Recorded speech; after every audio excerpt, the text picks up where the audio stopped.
The Dubious Brothers. Why are you giving? Yeah, The Dubious Brothers. And I was actually zoning for a moment, and when you said that, I was like, Dubious Brothers. I was like, it brought me back. I'm sorry, I zoned like for.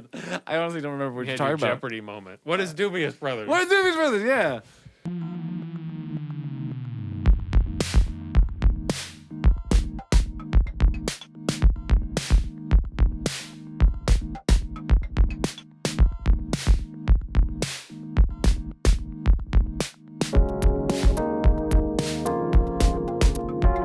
Hello, the Sonic City Council is now in session. Thank you, citizens, for tuning in once again, and we hope that you're enjoying this in your car, your headphones, in your mind, wherever you are listening to this. We thank you. Davey, how you doing? Hi, Jesse. How are you, sir? I'm grand. I'm great. Wonderful. Good. Glad to hear it, man. No yelling on the bus. Oh! You hit it so hard, made me clench, and that's why I had to make that sound. Oh, I'm sorry. That's okay. You know, I ruptured something. I can't remember if I've mentioned this on a podcast, but I'll say it again just because why not? I have certain things that go through my mind when I hit the gavel, and for me, I always think of Fuck the Police from NWA, and I think about that part where MC Ren says fuck the police and Ren said it with authority. I think about say it with authority, like hit the gavel.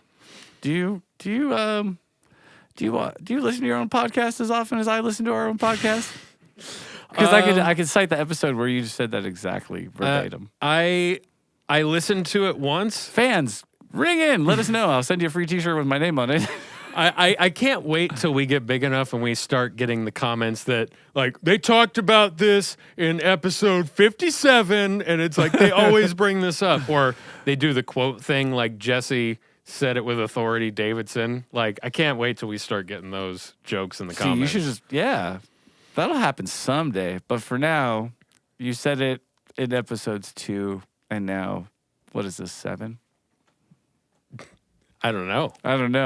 We're not big on counting. We're just big on talking to people about stuff. Yeah, like obviously not counting. They can all sort of blur together. They have for us, bro. I remember what we talked about, but as far as episode numbers, that can be a little bit lost on me. And the only reason is, fam, I think it's because we're not like doing these live each time. Then it would be easier to keep track, but we're like kind of backloading, and then we've done them and changed the order too. Yeah, you're not seeing them in the order they were recorded, so give us some slack. Let's give ourselves some slack. Yeah, let's give ourselves a pat on the back. You could say it with authority every time you want. I'll bang gavels too. Bang it, bang, bang, bang, bang. Lava lamp is looking globular tonight, team. How about that? Wouldn't you say so? Yeah, we had the conversation flowing too. Yeah, we did. That's not awkward. Segue. Hard segue. Yes. Firm. We were conversing with the lovely Lexii Lynn. She's a human. Yes, she is a human. And she is also a phenomenal guitar player. Born and raised on Earth. Yeah, born and raised on Earth, yes. No one disputes this. No, it's not been disputed. Birth record show. Yes. Amazing guitarist. Yeah, and just such a unique voice in that, like, she is coming from, not just an influence of, like, classic rock and, that whole vibe and scene and playing those types of shows and with, those kinds of artists. But now she's in the, R&B sort of pop world, playing with Pink Sweats and playing with Chloe and Halle and doing stuff like, playing the video game awards and things like that and playing the music from Red Dead 2 and doing all of these gigs to where she's taking that classic rock sort of influence and kind of putting it in a, new context, I guess, or, with the context of like this popular, really current music. Yeah, I think that's a cool way of saying it. Bring in those skills and techniques to this other arena, as some say. And she definitely can do all sorts of different types of music, whether it is just straight R&B or like a really, melodic sort of chordy type of a thing, or can shred. Like it's both in her wheelhouse. For sure. Yeah. And bluegrass? Yeah. Polka? Banda y mariachi? I don't know. There's no style she won't try to cover, I'm sure. Yeah, I think anything. No, but I mean, she is really pretty versatile as a player. So. Yeah, absolutely. And I think that getting to talk to somebody like that, not just about their creative process but how they balance this crazy world of like social media and like putting yourself out there, which is already most people, I think what's that thing about like the number one fear that people have is public Clowns. speaking. Well, okay. Well, no, I love speaking in public as long as there's no clowns. Well, I mean, I obviously I don't, but it's one of those things that people are afraid of that, and so like putting yourself out there where it's like, hey, look at me is kind of a weird thing, especially when there's clowns in the audience. You don't want them looking at you. That just compounds it. But what you're talking about is a very real thing.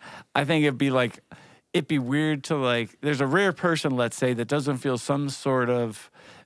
Some level of anxiety at the idea of public performance or public exposure to some degree. And of course, social media is just like a weird, convoluted extension of that realm.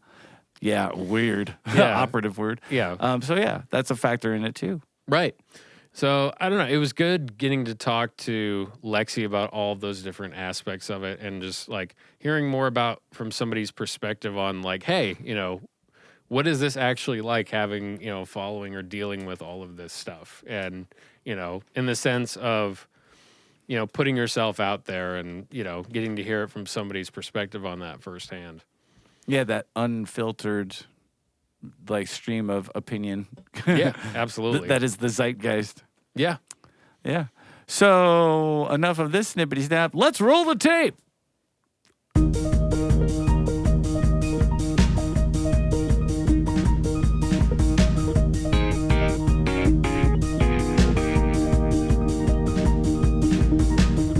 What's up, Lexii? Thank you so much for joining us today. Thank you for having me. Cool. Well, how have you been doing during all of this, craziness of COVID and pandemic and all that kind of stuff going on? Because you were touring pretty hardcore up until recently. Yeah, I was literally gone from pretty much last year in the end of April, beginning of May till this January. And then I was in rehearsals in March for Coachella. It would have been my first time playing. Oh, and then literally at rehearsal, they were like, it might get canceled. And we're like, nah, no one cancels Coachella. That's like the biggest thing. And then it got canceled and we were like, oh my gosh, this is crazy. So yeah, I'm sad. Yeah. But I'm hanging in there. Yeah. I love traveling. So like not having been traveling since January, I guess, is when I was on my last flight. I mean, technically I had flown for the first time a couple weeks ago and it didn't feel scary, but it opened my eyes to like, dang, these planes are nasty. Like, yeah, like they were nasty even for before like COVID times. Like, I'm like, this is just not even regular clean. Like, this is gross. Right. But yeah, planes are like Motel 6s up there, for real. Motel 6s of the sky. Yes. Yeah, for sure. Yeah, they nasty. Yeah. Well, and it's true. Yeah, but they know they can get away with it, is my theory. Oh. Right. Well, that's a lot How of else like... are you going to get there quick?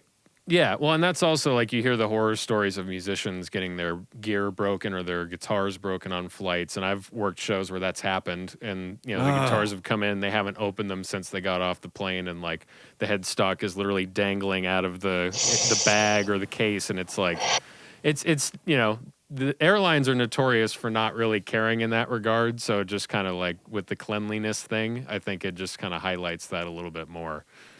True. Yeah. True. That can happen. Has that ever happened to you?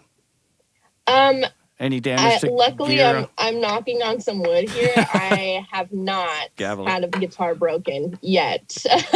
I know it's inevitable with how many times you fly during a year. But I have had my guitar lost. It was sent to a different country.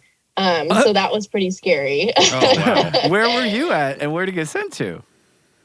I think I was in New Zealand and it went to Australia. So that wasn't. Yeah. Oh, that's weird. Yeah. Could be a. Like, that weird, those Jesse? are not the same. That's wild. So that sucked. Yeah. The only thing is like, I've been flying American primarily for the last year or so. Just like racking up points and stuff. And they've been really good with my guitars. But the only problem is that in turn for that, I have to deal with the most disgusting planes I've ever witnessed in my life. They're disgusting. Like this time I complained. I never complain about anything. Yeah. But I literally look like a small child's like playpen and like finger paint, like literally on the screen. There was like food on the floor. And they were basically what you had just said. It was like, yeah, we just want to leave. So if you could just take it. I'm like, this is a 6-hour flight. Yeah. I'm like, okay. And they didn't do anything. They were just kind of like, oh, I'm so sorry. I'm like, aren't you guys supposed to be sanitizing the planes after every flight, like you say? I'm like, I'm pretty sure like someone's lunch is not very sanitary, but they were like, oh, we're so sorry, like can't really do anything about it. And now I don't know who to fly, so yeah we'll see. I've heard Delta's good, but I don't trust anybody, so we'll have to see. That's they love to fly, and it shows. Yeah, right. I'm such a commercial monkey. Yeah, well, sorry. Well, no, it's so funny, like talking about this, because it kind of highlights the workspace that, you know, musicians and people who have to tour deal with, because nobody most people would probably deal with going to the airport, like to fly home during the holidays to see their family, or like the occasional trip. But it's like, if you're on the road, you got to deal with that all the time. And for you, that's just, you know, it's kind of like an extension of your office or your workspace in a way, you know, and you just, you're faced with all that stuff, you know, that most people wouldn't have to deal with. And with talking about that, I was wondering, for you with tour, there are a lot of variables like that, like with, you know, gear could get lost, stuff could, you know, things can go wrong. Anything that can go wrong will go wrong, as they say. And, you know, how do you deal with that? And what's your mindset when you're out on the road for kind of keeping a level head, but also just kind of rolling with any sort of changes or adversity that comes up? Well, I think this has actually helped me through this year too, is that I really am just very patient and I have very low standards when it comes to traveling and stuff. And I've gotten very good at sleeping anywhere in any position. So that's kind of how I cope through not only touring, but also life. I just go to sleep. Yeah, that's a skill. I'm similar. I fall asleep standing up. I have done it. Like, being able to sleep anywhere is such a really good life skill. Yeah, totally. I've had my guitar case. I can fit on it. So I've laid it on the ground at the airport and slept on that. So I could at least like lay somewhere. God. Like, if I walk by, I'd flick money on top of you. Like, that's sad. Yeah. But again, you gotta get them Z's, dude. Yeah. Well, I've pulled that trick with a road case. Well, I mean, I shouldn't say that's an old, you know, tech trick of like when you're backstage somewhere at the gig and you find like a long road case that's, you know, big enough to lay on, that, you know, you're just taking like a little roadie nap and it's all good.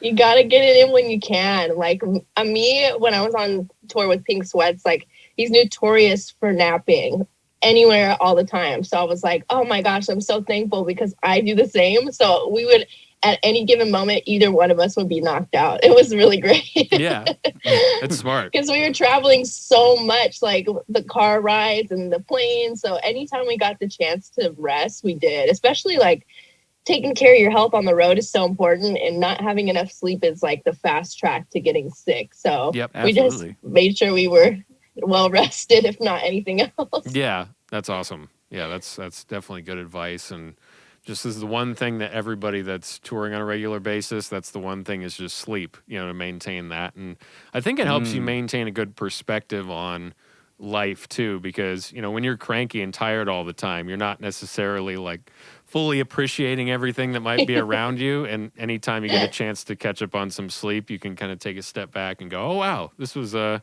really good day. I don't hate people. Yeah, exactly. Yeah, exactly.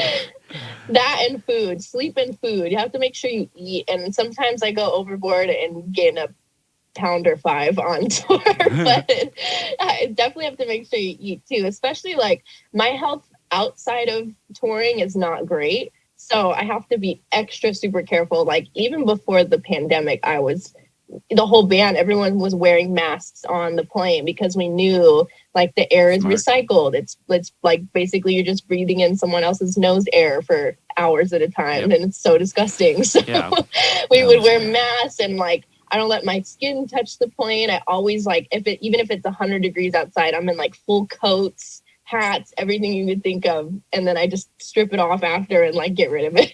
Yeah. Hey, that makes total sense. And that's something, again, that comes with just that, dealing with, you see the food on the screen one too many times and you're like, that's it. I'm coating it up forever. I'm not getting on a plane in a t-shirt. It's more comfortable to sleep that way too, because I'll have big giant sweatshirts and I'll just kind of bundle up the like hood and use that as a pillow. Yeah, so totally. Layers.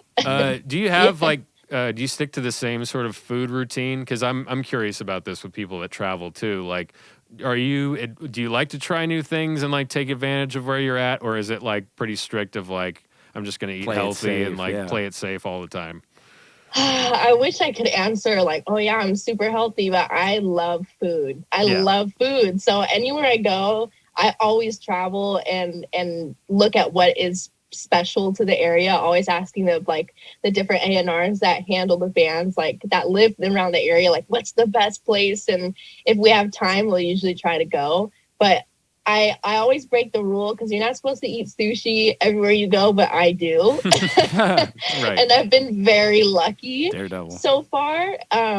So that's been great. I usually look at like reviews and stuff and hope that they're not fake and just go for it because I love sushi. Like when in doubt, I'll eat it in the middle of the desert, anywhere that it shouldn't be, or right next to the ocean. Don't care. So. Right. Have you ever gone to gas station sushi? Have you ever done that? I know better than that. Okay, okay, good. I might get like a pickle or something from there. That's probably the furthest I'll go at a gas station. Yeah, occasionally on the roads. Oh, sorry, go ahead. No, I was gonna say you get lucky sometimes when there's like a Subway inside the gas station, and that's pretty cool. Yeah. No, I've seen that on a couple of road stops, like either at 7-Elevens or gas stations or truck stops or things like that. That even tuna fish, when they have the pre-made sandwiches in there, and you're like, oh man, I need some road food. I'm like, I don't know about that. And then I've seen the pre-packaged sushi, and I'm just like, oh man, that's another level of gnarly that I can't handle. I'm not big on that cuisine either. Yeah. I mean, road and food just don't belong that close together in context. Right. Gross. I can't say I've never had it though, so I will. Yeah, I will same. admit Yeah, that. guilty as charged. Yeah, no, I get it. I'm like, I get it. gotta try everything once. You The know? other thing is the bummer is with all the air travel you do, that's not like you can bring stuff with you. Like I've always done like car tours, so it's like you hop in the van and I just bring like 300 Cliff Bars for like a week and a half and I'm good to go. Yeah. I've lived off of those things. Yeah. That's hilarious. I mean, I've gotten lucky too. Like sometimes plain food is delicious. I don't know what people are saying about plain food, but I've been so lucky in the sense where like I've had these meals where I'm like, dang, like that was really good. Yeah. Like so surprising. Yeah, you never know. And I know it's just like microwavable, like dinner plate things, but low standards. Yeah, finding the simple pleasures and things when you're out and about and touring and stuff like that. They're like, hey, this was actually pretty good. And then it just kind of... That's a big thing. It's finding the simple pleasure. It's a big, big thing, honestly. Yeah. For me, one of my things is I'm a sucker for like landscapes and like just anything that looks picturesque. So it's pretty easy to find that, because I've never done any like fly dates or stuff like that. I've been the same way. It's all been like van touring and things like that. And so when you're going over the horizon and it's like, oh, now we're in New Mexico and there's a different kind of vista and cactus to look at. I'm like, wow, that looks like an old Western movie. That's really neat. And then you get to Texas and I'm like, this is the flattest place I've ever seen in my life. This is so surreal. And then you get to really forested areas, like if you go to the Pacific Northwest or like if you start getting into like Arkansas or like going towards Tennessee. Different areas, but yeah. Well, yeah, but like those kind of woodsy areas, it's like, to me, I just love... if I'm not driving and just staring out into the, wilderness and then just, I'll have like a little notepad or a phone and then I'll just like jot some ideas down or start writing. And to me, I love that part of it. And that's something that as soon as I discovered that about myself, it's like, oh man, this makes this 8-10 hour drive a whole different, experience than just wondering when we're going to get there. that is definitely something you have an abundance of is self-reflection on the road. Yeah. I try to tell people that, that I meet or are curious about it. I'm like, look, like these bands and these artists do not party that much. It's not like in the movies like Rockstar with Mark Wahlberg. Like, it's not like that. Thank God. That movie, that movie bothers the fuck out of me. I love that movie. Yeah, I do too. It's like a guilty pleasure, but I love that. I love that movie too. But sorry, go ahead. No, I love it. Yeah, but it's so true. Like there's a lot of time to yourself. There's not a lot of time, to go out and do a ton of things. So when I'm not sleeping or eating, I'm like in the hotel room, like preparing for the show, like practicing on guitar. If there's a day off, maybe the band will like go out and do something together, but it's not really like, it just kind of like goes day by day. There's not really a set plan or anything. Yep. So it's definitely very lonely because I know I don't like to. It's fun. I admire the people that like to go out and meet new people and like mingle and stuff, but the world is very scary. So I like to play it on the safe side and just keep to myself, but it can be very lonely. Yeah. What do you do with that time? Do you find besides self-reflection, are you able to kind of like make something creative out of all that isolated time and all that time between places, like journaling or any of the stuff Jesse was saying? Or practicing maybe? Like that's what I always do. I just lose myself in playing. Yeah, sometimes I write. I like to make videos, like content in hotel rooms because they have the best lighting. So if I'll make like a loop video or like TikToks are fun to make on the road because the scenery is cool and people like that or whatever. Nice. And I make videos and stuff, and it's mostly social media or like FaceTime my mom or something, but it's not really that exciting. Yeah.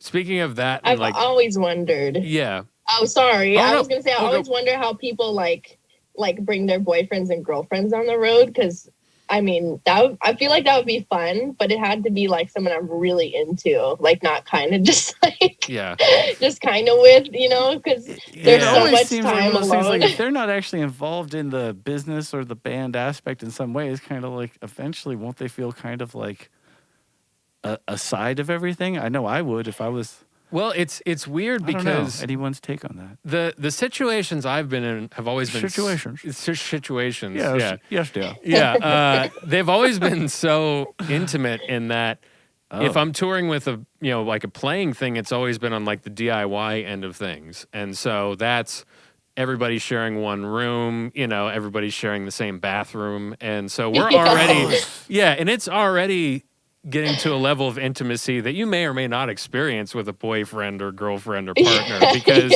unless you're moving in and living together, then you aren't with those people, 24/7. And there's also this level of just cut the shit that happens after like a certain length of time to where like you just kind of stop. I don't know, you're acting like you're at home. And so you get to see what people are like in a way when, they come home from work and like kick their shoes off and like sometimes literally in the van and you just want to like strangle those people sometimes. But, I don't know. I've never been in a situation like that. I would imagine they would have to be integrated in that environment pretty well and be able to deal with it pretty well. Yeah. From a personal take, I think even just dating in general, someone that doesn't understand the music industry or the workings of and how unpredictable it is, it's just not gonna work. Yeah. It doesn't even work with my parents. Like I try to explain to them, I'm like, look, I don't know what time I'm done. I don't know where I'm gonna be. I don't know what's happening, but I'll let you know as soon as I'm there. And for them, they're parents. So they're like, all right, as long as you're good. But I could imagine like a boyfriend or something like being like, no, you're not. No, you have to let me know where you are. Who are you with? Like, why are you doing this? And that would drive me nuts. So I just don't do that. Right. If someone wants to hang around, it's on they decided to do that. It's not me telling them to to come along because there's just I've never seen it work. Yeah, right. And I don't know. That's a really interesting proposition because again, it's like even when you try, they upstage you like the movie with the what's his name? I don't know. With Coop and with Lady Gaga. What's this thing called? Star is Born. Thank you. I love that movie. I was gonna call it something else. I did too. Yeah. Sorry. Well, I have Tourette's. Well, it's interesting because on the tech side of things, because I alternate between both of those worlds of traveling, that's something I would never think to do. Like if I was in, locally doing a show, you could bring your significant other by and it would be fine. You could bring your significant other. Yeah, you could, go out to dinner if you had time, like, hey, between end of sound check and show, you can hang out or possibly. Are you asking? Yeah, well, I'm down. Well, yeah. I mean, obviously, you're on the guest list, David. Hey, all right. It goes without saying. Cools. But for a playing thing, I think you'd really have to. I don't know. It just seems like you would have to have somebody around that's used to touring or would know what that's like. And this isn't necessarily a topic I would think to talk about, mainly wanting to stick to creativity. But since you brought it up, like that is something with the dating world and touring. It's, I don't know. It is something where it's really hard to mix that. And is that something that you've had those experiences or you've had those problems or you've kind of kept that low key, relatively speaking?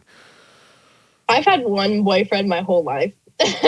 So I'm very like I don't trust people. And as soon as things start going wrong, well, not going wrong. It's not that I give up, but I'm like, I can tell where this is going. Yeah. It's not going to work. Where does it go? Because it's always like, it sounds really fun in the beginning, I think, to people to date someone that tours and is a musician or an artist. I think it sounds like a really cool idea. But once they get a taste of like the atmospheres and the time apart and the different, personalities that come with people that are creative, I think they kind of second guess and want to keep you to themselves even more. And it kind of creates this weird jealousy, not, they don't trust you anymore for no reason type thing. So for me, it's always been easier just to like, I've always believed in meeting people organically. Like I've tried the dating app things and it's just not for me. I'm not into like one night stand, like hookups or anything. Yeah. So it's just not for me to like waste time and go out and to try and find someone to hang out with for the night and then never see them again. So I've just literally just kept to myself probably since I was 14 and that's about it. Yeah. Do you think it's helped that you kind of grew up playing, you kind of grew up in, the music scene and doing all those things because you were a young musician and getting recognized pretty early because you were obviously really talented and, you could, and like, well, seriously, watching some of those, the footage of you play, bro. Yeah. Like there's some footage of you at NAMM doing like some Randy Rhoads Remembered stuff from back in the day. And you had the thing from a young age and you've developed that talent and you've, obviously like this is your craft and you've practiced and put the work into it.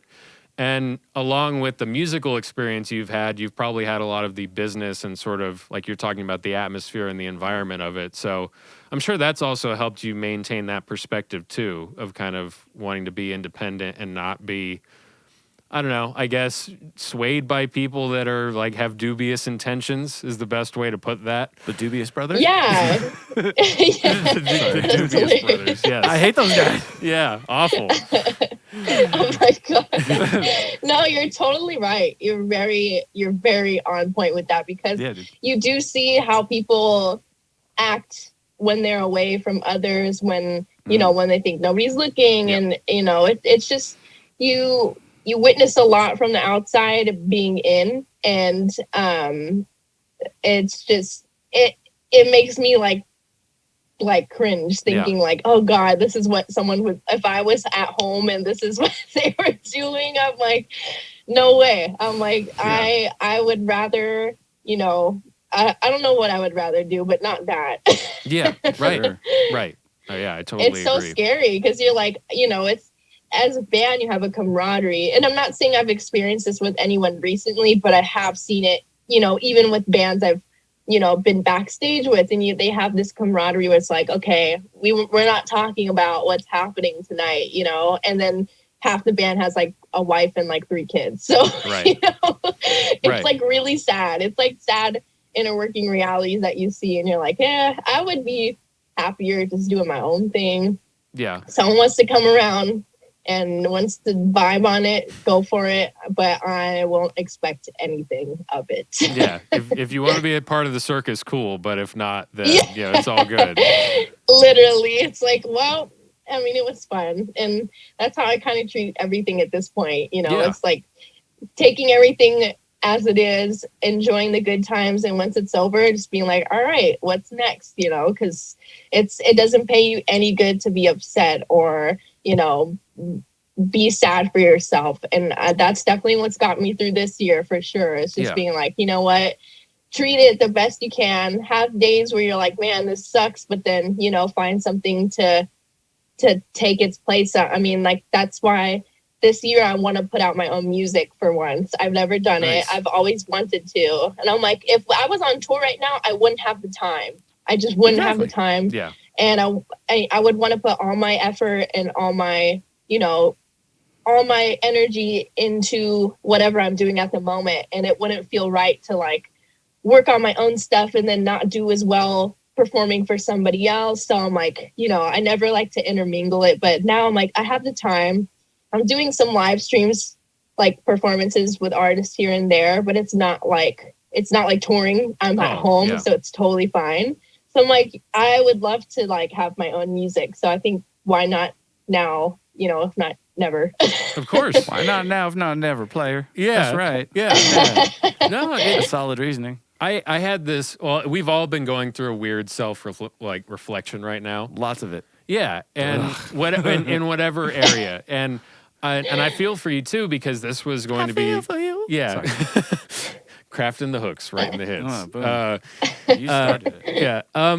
No, there was for this year. This was supposed to be like my big touring year, and like was supposed to be like teching and going out and doing the bus thing, and like moving up from the van to the bus, and like working with people that I already knew, and like was really excited to be working with, and opening up. Like it would have been an opening tour for like huge stuff, like doing like arenas and large theaters, and like and it hit me really hard because it was a moment to where like I realized through my reflection that a lot of my worth as a person I had put into the things I was doing, in the sense of like, hey, I'm doing well and I'm good because look at this, and like getting to do this gig, and like I met this person that I've always wanted to meet, and this is awesome. And even with band stuff, hey, we did our first, run of shows, like, with my original band, and we're planning dates, and we just released an EP, and it's always tying yourself into the stuff that you're doing instead of actually like being grounded in who you are as a person. I don't know if you relate to that at all, but I don't believe in it. Absolutely. Okay. Oh, really? Okay. Well, 2 out of 3. Yeah. Well, it's all I am is what I do, Jesse. Well, right. That's the cool part of me. The rest of me, Yeah. It's tolerable at best. Well, I mean, I don't know. I would say otherwise, but one of the nice ones. Yeah. But so my reflection came from actually being happy with who I am outside of anything that I do connected to music, outside of my instrument, outside of my career. And that was the first thing. And another part of that was being okay with, I don't know, like reevaluating like why I played music, because the reason why I played music was always to play in front of other people and wasn't even necessarily the instrument first. It was I love doing the thing with the band and like with people and entertaining people and like having good shows and sweating like crazy and like, doing the thing. And, like if I walk off stage looking like that James Brown meme where it's like too hot and I feel like I'm about to die, that's when I'm at my most happiest. Like when I feel like I'm about to collapse. That feels right. And that tracks. Yeah. And so and it's so good you bring that up, because this whole year has been about taking what we do and just reevaluating the whole approach. Whether it's a practical sense of live streaming or just, hey, you know what? I've always wanted to write songs. This is the year I'm going to do it. And just really thinking about to your core why you do everything that you do, really, in a way. Yeah, it's a big deal. It's like a really big deal, because I literally said this in the beginning of the quarantine. I'm like, this will separate like the hobbyists from like the lifers in music. Yep. People will, if people are out here to be like, I want to be a rock star, and like, it's like they live for, impressing people, then this is definitely not the year to do it. But if people are really invested in music, I don't think that there's anything that could really, take it away from them, whether it's a pandemic or, their 7th grade teacher telling them they can't do it. So, it's like, pick or choose your battles at this point. Like, if you really love it, you're in it for life, and that's it, But then you got to find, different aspects of music. Because like you were saying, you got caught up in like being in front of people. And like, that's all I had done since I was 12. It's performed in front of people. Right. I literally left my school, what year? Like sophomore year. And I went on tour, and I haven't stopped since. Wow. So like to, take a step back and be like, hey, what else is there? I'm like, dang, I never thought I'd have to look at this, because I was just always performing. And that's like literally how I would get through life, is just being like, well, I'm sad about something, but at least I get to perform today, So getting that taken away was a moment that I was forced into, to look at things and deal with them that I had been pushing off for a long time. So that was hard, but also beneficial, because they were things that, mentally that I'd had to definitely needed to get rid of and deal with, but just wasn't, because I was like, life is great. I'm in front of people, I'm touring, I'm in music, like who cares? But then once that gets taken away, you're like, oh, dang, I'm still sad. Right. So, you have to deal with those demons and go, okay, how am I going to fix it? And then, do the work that it takes, and then reevaluate, and then actually become a happy person without, cool things. And that's tough. So, but I think I'm doing a good job. So I'm proud of myself, but there's a lot that people, push aside, because it's just easier to not deal with it. And I could see how music would be that for any artist or anything. So, it just is what it is. Yeah, absolutely. Yeah, that's a great point. Mm-hmm. Yeah, I think as much as we can have a tendency to put emotions into what we do, it's definitely like we have a tendency to kind of, use that as sort of a shield to kind of just pretend that those things aren't happening at the same time, which is usually people talk about, the depth. Talk about my process out loud. Well, right. And it's and I don't know, it is something to where you actually do have to take a step back and like really examine it the same way that like you examine, I don't know, the way that you play, or like you record yourself and you go, okay, I'm going to work on, my phrasing could be smoother. My timing, could be a little bit tighter, or I could be more in control of my timing, or I don't know, a number of things that you could pick apart about your own playing, or like, the timing and the phrasing and the melodic aspect is good, but like, man, like my tone is like, it's like, why is this not sticking out like it could? And like, you can take all of that and apply it to your own life eventually, and like eventually look at like, in hopefully an objective, not beating yourself up too much kind of way, which I have a tendency to do. Like basically just looking at yourself and going like, hey, how can I, hey, this is, I'm doing pretty good. Like, how can I continue to make this progress? And when you have been digging into music for as long as you have, I'm sure you found those moments too, where, music and how you look at your life kind of eventually blend together at some point. Yeah, like honestly, even to this day, like I just look at life as like one big music video, and every scenario has a song that fits, and every picture I upload, I'm thinking of a song. Like it's always music, it always has been, and I don't think it'll ever change. I have friends, or I have one friend basically that I've had since I was like super little. We've been best friends since then, and she's very practical. We are very much the scenario that like opposites attract. We are so different, but we are the best of friends because of it, I think. And we get along so well, but she's always like, she's like a nurse, and she's in, school and all that. And I never went to college. I was always like, music, I'm going to, do my, like live my dream or whatever. And she's, this year she's like, well, maybe you can do something other than music. And I'm like, nah, it's not happening. I'm like, there's other things to do besides touring, But it also happened too, was like, I was like thinking about it, and I'm like, dang, I have a lot less friends this year, or a lot less acquaintances, I should say, that, you know, were around because you do cool things, Right. and, you know, you're with certain people, and all of a sudden they kind of just like disappear. And you're like, oh.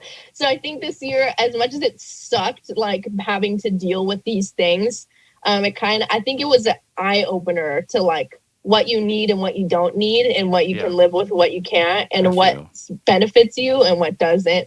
And that can be from, you know, your lifestyle to the people around you, to what you eat, you know, what you do every day, how you exercise. Like every single aspect you could think of literally just like hit me in the face and was like, deal with it.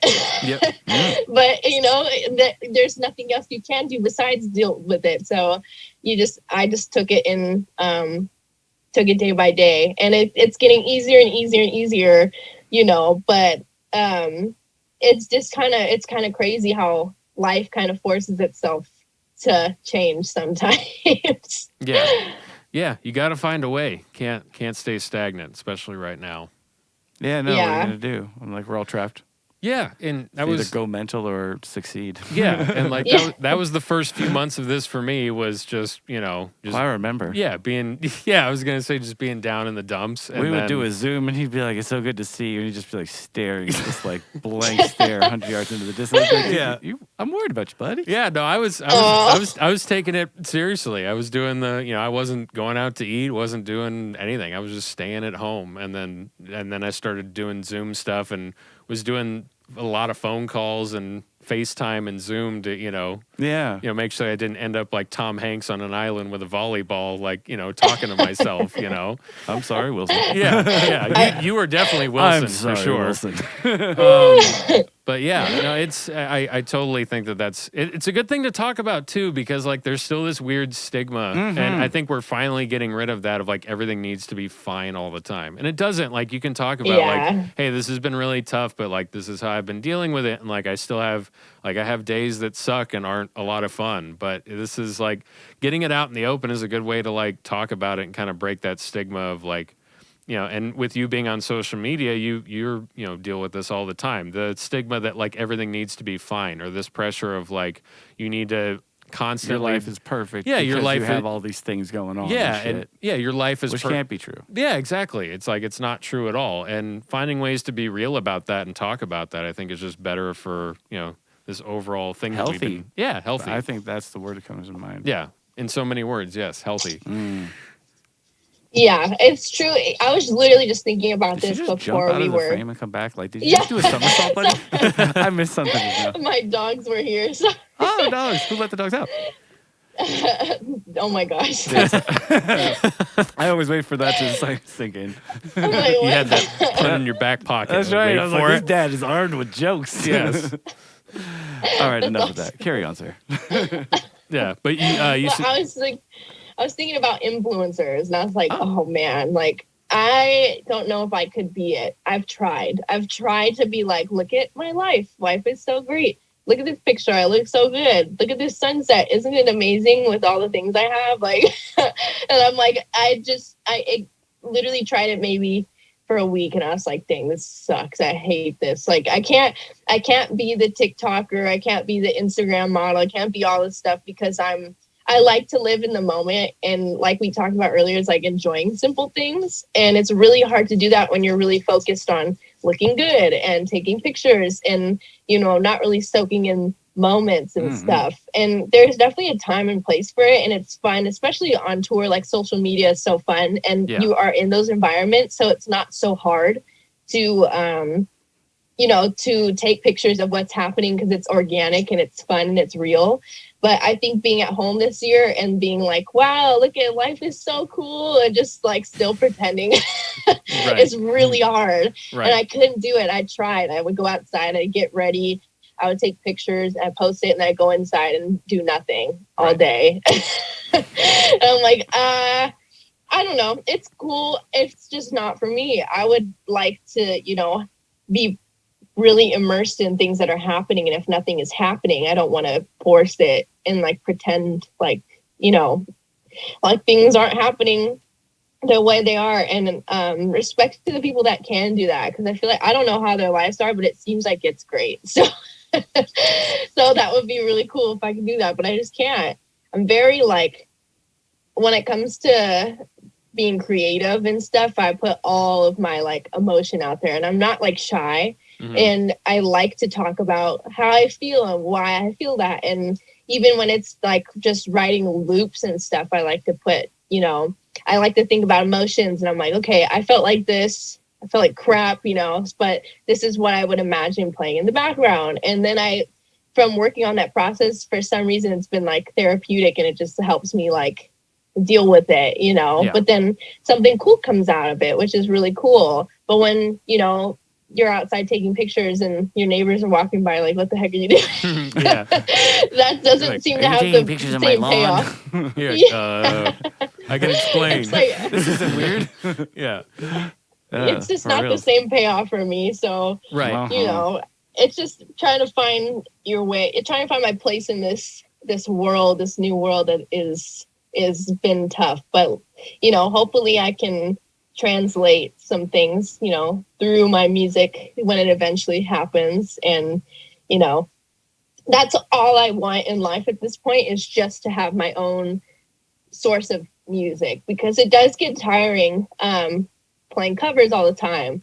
And, you know, being told what to play. I'm so grateful to have the opportunities that I have, but creatively it gets draining, because you're like, I have so many cool things I want to do and want to say, but it's not the time and place, and it keeps going and going and going. You know, eventually you're like, man, like I want to create too, and I want to put my feelings out there as well, you know, which I'm pretty sure like everyone can agree with, you know, at some point. But yeah, it's just wearing on me. I'm like, I want to talk about how I feel, and you know, make the music I want to make, you know, because it's super fun. Like I said, I'm so grateful to be performing and writing for other artists and doing things like that. But I'm like, man, I would have done it this way, and I wish I can, but I can't. And like, you know, it's just me being selfish, but but hopefully it'll be worth it. You know? I get it. It's I have that same thing of I enjoy playing covers, or when I've been asked to play other people's music, and it's fun because you're getting to play your instrument. But nothing beats you creating something on your own, even if you were to just do an instrumental piece where you looped chord changes and then soloed or did a melody over it.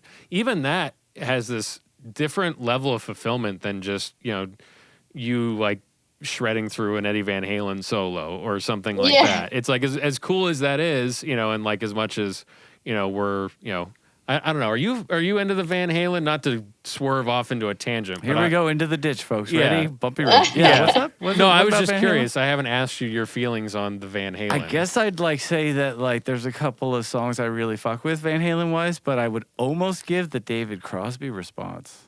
Okay. Oh. Okay. That's and interesting. Oh my gosh. There's a lot of things that I'm like, I wouldn't say that to the dude and like the music that they made. It's like, yeah, it's legit. Did it ever really get to me? Like, nah. Yeah, it's not your thing. Nah, personally. Money, but Panama, unfuckwithable. Yeah. Beat It solo. I mean, Beat It solo really kind of thought maybe go like from being a drummer's kid and literally like practicing like 4 hours a day when I was like 9. I was like, Beat It really like I listened to it over and over. It's like, maybe I should play guitar because that guitar is ferocious. So it's like, yeah, better than meh. And again, I love This Is Why You're the Co-Host, because I'm the opposite of that. Like, grew up. I know you have a little altar. Yeah, grew up with the music, loved the music. Like one of my favorite bands, you know, growing up, you know, and having a connection to it. So, but Lexii, you too? Are you a Van Halenite? Yeah, I'm so offended right now. Oh shit! I better hide myself. I heard that intake of breath and I knew I was in fucking trouble. Well, that's what I was gonna say. When you said David Crosby response, I just went. You're like, this motherfucker is not my co-host. Just single tear coming out of the eye. Just, I'm not mad. I'm just disappointed. You know, that's why I backed it up with a lot of softness.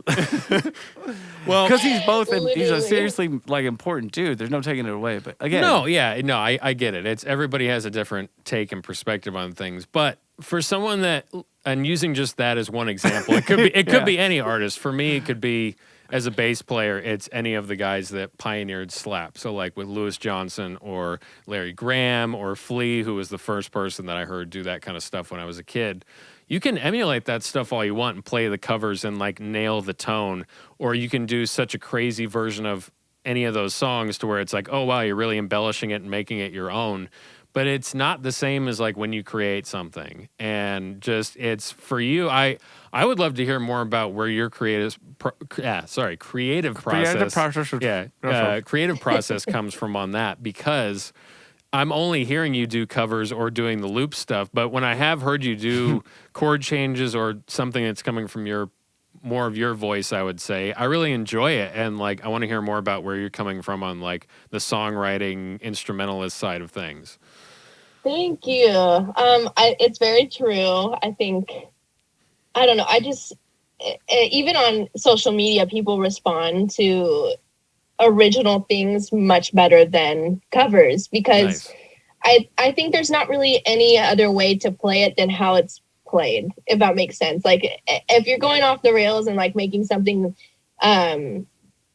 that it shouldn't be, that annoys me, because I'm like, I love the original solos. I love that they're great for a reason, and I think it's super cool when people play them just how they're supposed to be played. Yeah. But on the other side, almost anyone can do it. It's almost not really special anymore. It's like, cool.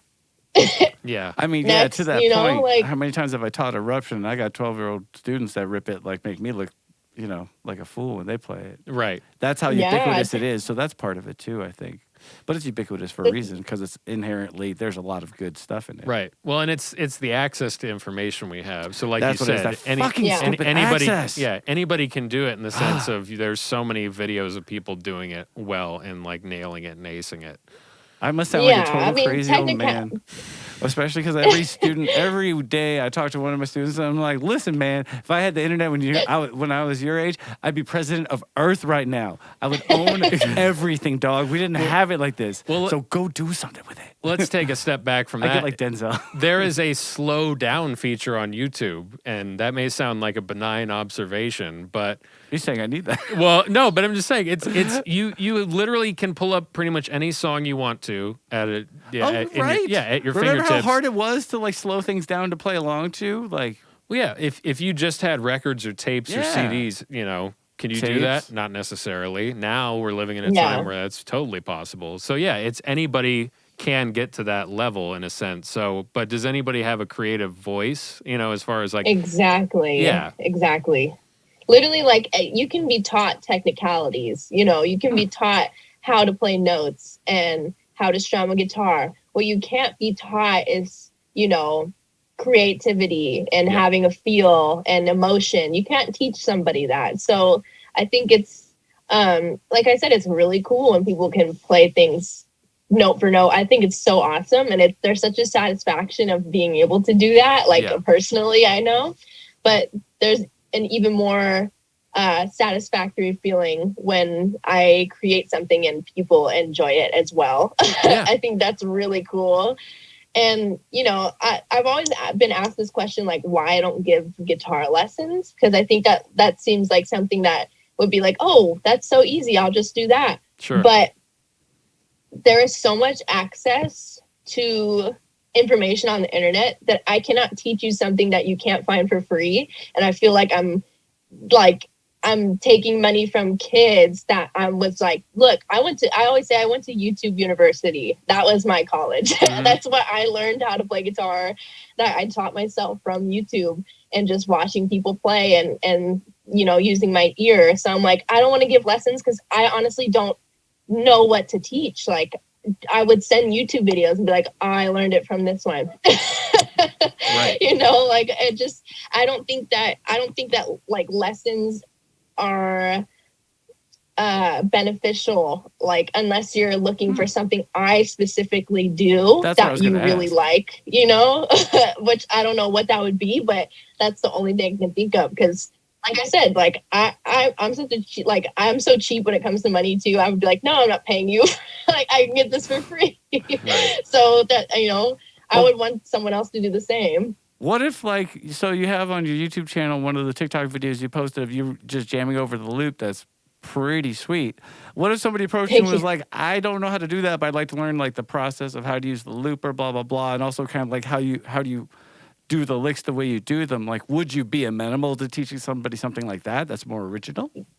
Yes, that would be something that I would be like, okay, I would definitely, teach you something, or at least like tell you what I know and hope it makes sense, because I don't know what I'm doing. I don't know what I'm doing at all. I just use my ears and know what something sounds right and when something doesn't. And it's just all in my soul. It's not really like a brain thing, because once my brain gets involved, then everything starts getting messed up. So I leave brain out of it and let the rest take over. So the only thing I really know technically, I just started learning this year, and that was learning how to read music. And that is not easy for guitar. So, I started working like with classical, like composers and with orchestral music. So I kind of had to adjust, and it was very tough.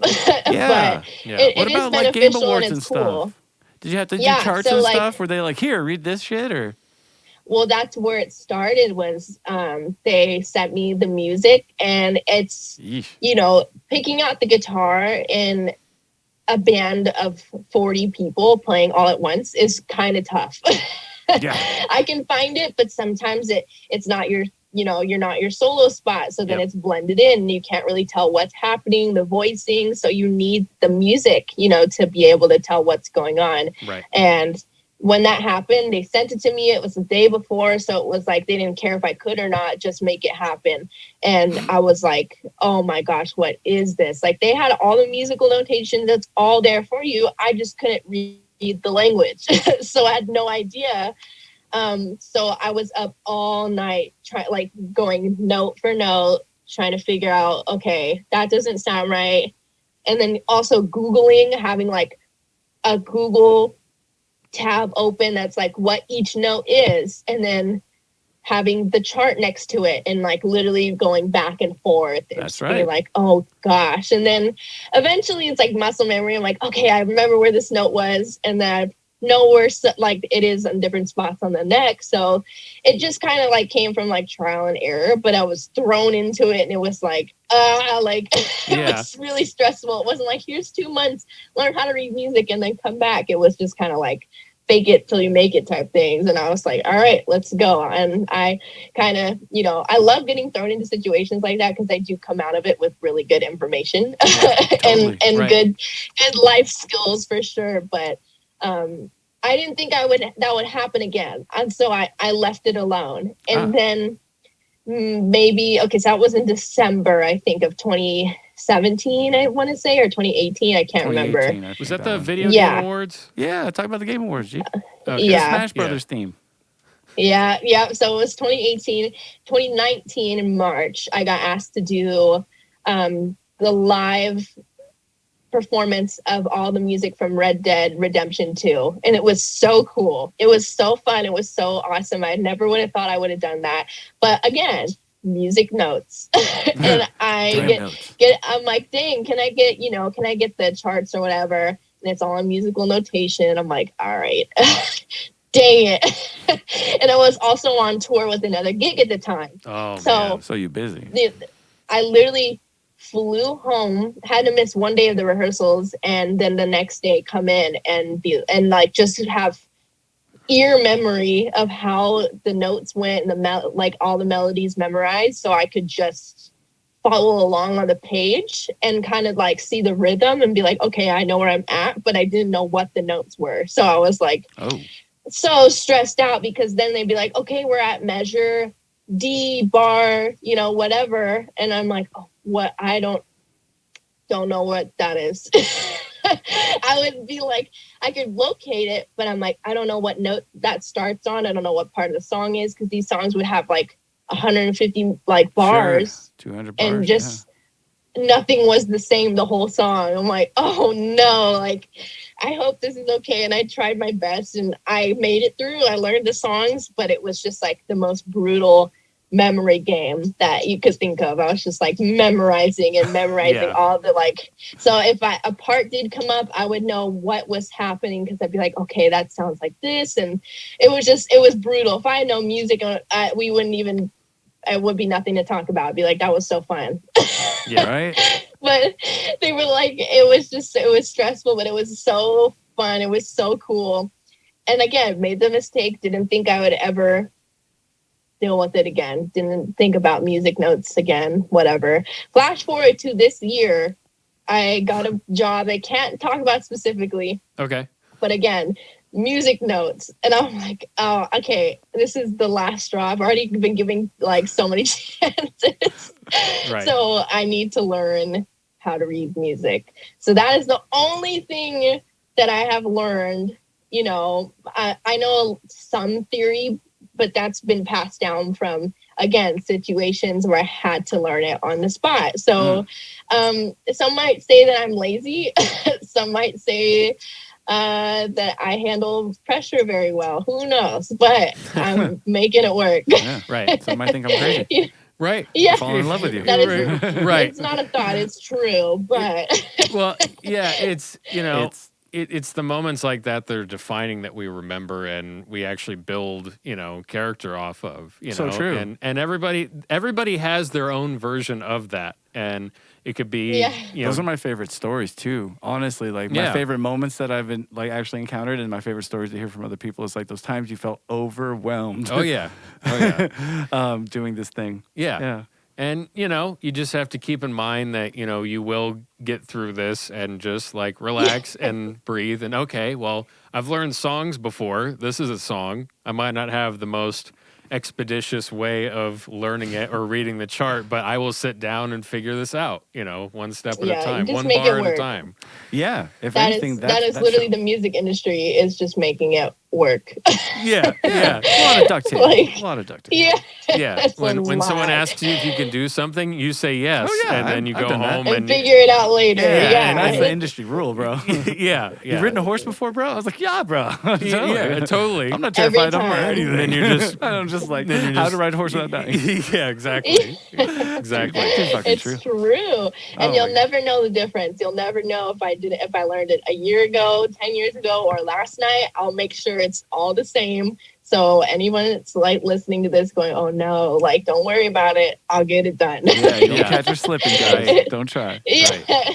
Right. Never. Hell yeah. And I've been in some crazy, like honestly, that's why I am the way I am now is from these situations where it's just so stressful and just like my heart can't even take it. And then I get through it and I'm like, eventually, like, I don't think there's anything that could really face me anymore. Yep. It's just, it is what it is. And I'll take it and I'll, you know, do what I can with it. And I learned that the biggest lesson I learned from it is to not worry about things you can't control. And that has changed my life.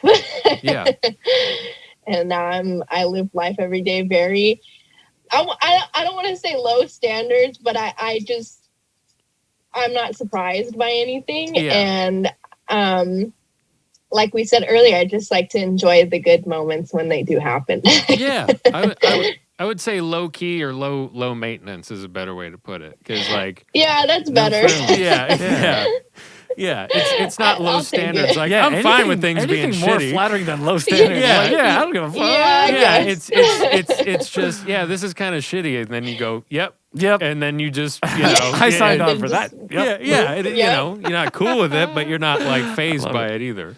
Yeah, that's a much better way to describe it because I'm definitely not cool with it, but you'll never know. Right. You'll never know. Well, that's something I learned from where we met doing the rock and roll fantasy camp where you were on the band manager side of things, which is like the working side. Yeah, that side. And I was on the tech crew of like, you know, basically, you know, helping to wrangle all the equipment and all of that. And then the first one I did, which I think you were there for, Rudy Sarzo was a counselor. And there was something where like we were doing a gig, the opening night gig at Guitar Center in Hollywood, and the acoustic room downstairs, and it was a jam session, and it's like an opening night party for everybody getting to know each other, and it like was running behind because there was a transportation thing. I don't remember exactly what, but there was an issue with time and getting people there, and like a problem that was getting worked out that like it was nobody's fault in particular. It was just dealing with situation. And I turned to Rudy and I go, yeah, you just got to go with it, right? And he was just kind of like, yeah, smiling. And then, hey, sometimes things go well and sometimes they don't. And then he goes, yeah, when they don't go well. And then he just smiled and pointed at his smile like this, like if they don't go well. And he was always smiling. And that's where it's like, if he was actually like, and he's such a cool guy, but like, if something was really going wrong on the road, with his years of experience, it's like, I'm sure nothing phases someone like that at this point. And so it's just, it literally is. If it's not going well, living legend, dude. Shit. All right. You just gotta go with it, and I never. Most of the time you can't control it. It's not it's like not your fault. So it's like stressing out about it. It's just not going to help the situation. So you just, like you said, that's like the best advice in the world. And you can think how much he's been through and like came out of all of it. So I'm like, oh my gosh, like he's one of the best mentors. He's such a cool dude. He's awesome. Yes. I agreed wholeheartedly. And yeah, like I've asked him just, before like something has started for the day or before the day got going, he was just standing by like the coffee and the croissants and stuff, or like, just walked in early as always. And then I was asking him, music questions and questions about like bass stuff or, just songwriting or any of that. And like, he would actually take the time to like, talk to me about that kind of stuff. Like, besides just giving me a quick answer of like, oh, it's just this, like he would actually really answer the question. Or I told him one time we were doing it, I had heard him on a podcast that I really liked. And, he talked about following your passion and not worrying about like, what's going to happen in the future. And I told him that like, that really clicked with me. And then he started talking to me going, so what's your passion? And I was like, oh, playing and being a musician. And he's like, yeah, well, this is, how, like basically just kind of broke it down more about in depth about his philosophy and how he went into on the podcast. And like, I didn't ask him to do that. I was just complimenting him on like, hey, what you said was really cool. And like, he took the time to do that. And moments like that where people are gracious with their time or just down to earth, it's just, just kind of shows you how you should be in a business where people aren't necessarily that way, Yeah, I wish that more people could meet people like him, and especially the ones that maybe don't act so gracious with their time. And, I wish they could see someone that's as successful as he is and is legendary acting like that, and then kind of look at themselves and be like, all right, I can calm down a little bit. Check themselves a little bit for sure. Check yourself before you wreck yourself. Yeah. Amen. And actually, since we're kind of talking about some old school stuff, one thing I did want to ask you, I think you're a really interesting musician in the sense of where you're just where you're at with where you're coming from, and that it's sort of an old school sort of influence and perspective, and like doing stuff like the Randy Rhoads Remembered and Journey. Well, yeah, and being Stone Temple Pilots. Well, being a fan of that era and getting to know people from that era like you have, and and also just having a connection to that, but also you're very much like playing with modern artists like Pink Sweats and Chloe and Halle, and doing things like this and being a part of this wave of guitar players that are embracing social media and like that whole game changer of things. And something I always hear from people on the old school side of things, or tend to hear, is like, or cynical people, I would say, is like rock or guitar music is dead, or like all of these cynical things of like, that's when music was music back then, and things that always make me roll my eyes or cringe of like, yeah, but, and you want to explain like, yeah, but what about all these things? So I don't know, you're at the forefront of this, I would say. So where do you see not just like the guitar going, but where do you see sort of like rock or all those forms of music going? Because I think if anybody, you have a qualified perspective on it because you're out, you're out there right now doing it, playing it. Yeah, and so I don't know. What do you think about all that? That's like the one thing that drives me crazy is these old people that are just like so Debbie Downer about everything. They're always so negative. And I'm like, oh man, it just drives me crazy because right now guitar is prominent in modern music more than it's in more music than any other instrument that I can think of when it comes to like rap, R&B, pop. It's just like there's just a lot of guitar driven music out there, and it's not necessarily, I think the problem is that it's not necessarily like 80s rock guitar, and it doesn't register with people that grew up with like that's what guitar driven music is. But I mean, loops are huge and guitars make loops. And I just R&B with like clean guitar is so common right now. Pop songs with, you know, a big melody line that carries the whole song is usually a guitar. Like, it's just, there's so many ways to have a guitar in music, and it doesn't have to be, you know, Van Halen all the time. So that was even hard for me at first, because I definitely was one of those like people that was like, no, everything but rock, like everything that's not rock sucks, and like just so close-minded about that. And then once I started opening up and figuring out what I actually like to do and like being creative and listening to all types of music, I was like, oh my gosh, there's just, it's endless. You know, there's so much you can do with a guitar. And that's why I love it so much. And I was very lucky to start off with being so heavily influenced by rock, I think, because today that is something I get asked about constantly, is like, you know, oh, we want a guitar player that can, you know, shred over this like rap beat. And I'm like, sick. Like, I can do it. Like, so super cool. I don't think if I grew up, you know, playing Taylor Swift songs or, you know, Maroon 5, that I probably wouldn't be able to do that, because rock, like all these live performances are so rock oriented, and like they like to make things heavier live. And then I'm like, that's where I come in, and I know how to do that, and I love doing that. And that's super fun for me. Is like, I play with this artist, Ian Dior, and his stuff has guitar in it, but it's not so like heavy in a sense where it's like heavy rock. Right. And he wanted that for live, and it ended up sounding so cool because it was just a mix of like my rock and roll roots with his like rap, you know, persona. And it was just such a cool blend. It was really, really fun. Yeah. And the live show would have been awesome if there was people there. So I can only imagine. It was so fun without. I can only imagine what it would be like, you know, with people. Yeah, I don't know. It drives me crazy when there's a lot of jaded old rockers that are upset about where the music industry is now.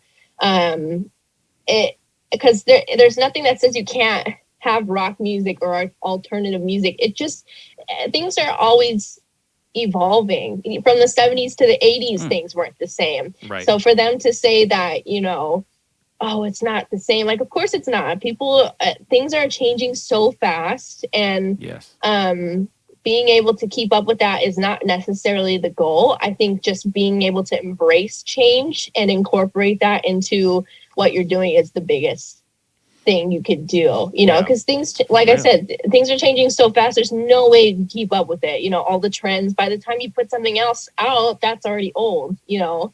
So it's kind of crazy. I like, even with my own music, I think that like, I want to go back to like my roots with rock and roll. And like you said, like Stone Temple Pilots, one of my all-time favorite bands, like Van Halen, like Chris Cornell is my favorite singer of all time. So like just embracing like Soundgarden and just alternative rock and stuff, and bringing that into something that can be modern, I think would be super cool. Because I don't see myself as someone that would be like a pop star or putting out pop music. I just don't see that happening. It's not really like my passion to be a pop star or like this crazy, like, you know, dancer and stuff. I love rocking out and I love being on stage. And I think having music that would complement that would be super sick. So, you know, and my voice too. I don't have like a Ariana Grande like mermaid voice that, you know, voice. you know, seduce the sailors. I definitely don't have that. When I sing, I draw influences more from like Steven Tyler and, you know, things like that. And that's totally fine. But kids today don't necessarily respond to it as well, because what is popular and what is mainstream is these amazing singers. There's amazing pop singers out there that just like can out-sing anybody. Right. And it's very pleasing to the ear. So I think it's going to take some time to get these, you know, get more unique vocalists out again. And I think it's working, honestly, though, because I see a lot of alternative, like 80s influenced newer bands coming out, and people respond to it pretty well. So that's pretty cool, because a few years ago, if it wasn't EDM and pop with a drop, you know, for the chorus, then no one wanted to hear it. Right, so, we're talking about the era of Skrillex, I remember. Oh yeah. Dark times, like 2015. Yeah, Dark Days and I love that music. I love it. I think it's so sick. I love all types of music. It just depends on my mood. Like, I could literally listen to opera one day, country. I was listening to Frank Sinatra the other day, and then this morning I was, you know, with Korn. So yeah, right. Frank Sinatra and Korn did a great duet. It's like, you know, I don't know. I just feel like I have a really open mind when it comes to music, and I just love music in general. Yeah. So all these, it just seems really closed-minded to me when these older rockers or even these young kids that are like, ew, like, what is rock? Like, ew, heavy metal. Or the old guys are like, ew, pop, you know, like freaking, you know, beats or bass. We don't want to hear any of that. It's like, okay, it's your personal preference, but I think there's a lot of great music out that would really benefit people to listen to and be open to. And my influences, you know, coming from, like, I want my music to be like David Bowie, like Ashes to Ashes, or like Stone Temple Pilots, like the Purple album, or I don't know, just even mixed with, like, I love Lady Gaga. Lady Gaga is one of my favorite. I have a Lady Gaga tattoo. Like, it's like, so, you know, so I love it all, and I think it'll benefit me more than saying, you know, rock guitar is dead and just forgetting about it and being a pop star and never touching a guitar again. If you do say rock guitar is dead, you at least got to say it like a rock singer, like, rock guitar is dead. At least it's ironic. It's fun. At least you'd have some. Because it's not true. No, and you know, it's good to talk about this too, because it is a thing of, you know, is it just not aligned with what your personal perception or taste is? That's all it is, bro. Because there's even if you're getting away from the R&B, hip hop, pop world, there's plenty of bands right now that, you know, are prominent in, I don't know, all sorts of different styles that are incorporating that, you know, like, I don't know, just, I wouldn't say bringing guitar back, because it's not like it ever went anywhere, but I'm trying to think. It's just evolved. Yeah, it's evolved, and they're doing their own thing with it, and it's unique and it's interesting, and it's, even if you don't like St. Vincent, it's not your cup of tea, I respect the shit out of St. Vincent. Yeah, and it's Can't like, you see what everybody wants from you? Well, I'll sing the whole song, man. Yeah. See, again, I love you, Annie. I love St. Vincent. Yeah, I don't know anything about her other. Dude. Yeah, I know. Well, I've seen some live stuff. I haven't gotten into her music. It's not necessarily my thing. You know who we're talking about? Lexii? Yeah. Yeah. She's fucking dope. But seeing somebody like that do something like what she's doing with the guitar, she's doing her own thing with it. And I'd much rather see her do her own thing and just go like, yeah, that's cool. Like, I don't get it, but like, you've got an audience, and you know, yeah. And I don't know. I haven't gotten there yet. I'm gonna bring you. Okay. I'm gonna carry you, bro. All right. Well, I'm crippled, and I'm gonna carry you. I'm gonna bring some Van Halen records over, and then you'll bring some St. Vincent here's records. Here's the thing: you don't have to bring that. Like, I didn't sleep on Van Halen. I was indoctrinated into Van Halen. Fair enough. This is just my years later take. Yeah. Like, Women and Children First. Dude, I learned that whole album on bass. Like, I had to. Yeah. Crazy. Come on, we played at bar bands. All they wanted to hear. Yeah. You know? You got Which is to actually do it. pretty legit, even though there's a lot of covers, that album. Right. My thing with music today. Iconic covers. Yeah. Sorry. Sidetrack. What were we saying? I think music today is so dominated by social media. And social media is very toxic and scary and just filled with really like, not, I mean, yeah, they're bad people. Like, there's a lot of. I was like trying to think of the word, but that's just what it, like just not the greatest people. And even if they're not a bad person, like something with social media pulls something out of people that is just so negative and so it's just cowardice. Dark. Cowardice lets them flex because of the anonymity. Like the things people have said to you online, my dear, it's like they would never have the gumption, the gall to say it to your face. I bet not. And I mean, I know I've gotten into it on social media. I was like, say it to my face. Yeah. It's not as easy, is it? Nope. Right. It's Jesse not necessarily I can get like negativity is cool. Like if people like it, everyone has an opinion, you know, we don't all think the same thing, and it's totally fine. Like, and that's something that people don't get, is that it is fine to like not think something is great. Yeah. But the other side of it that really gets me is just the like creepiness of people. People are really creepy, and it almost like I get hints of it where it makes me not want to be a presence on social media almost, because it's just so it's so icky. There's no word other for it that I can think of, but it just makes your soul feel like slimy.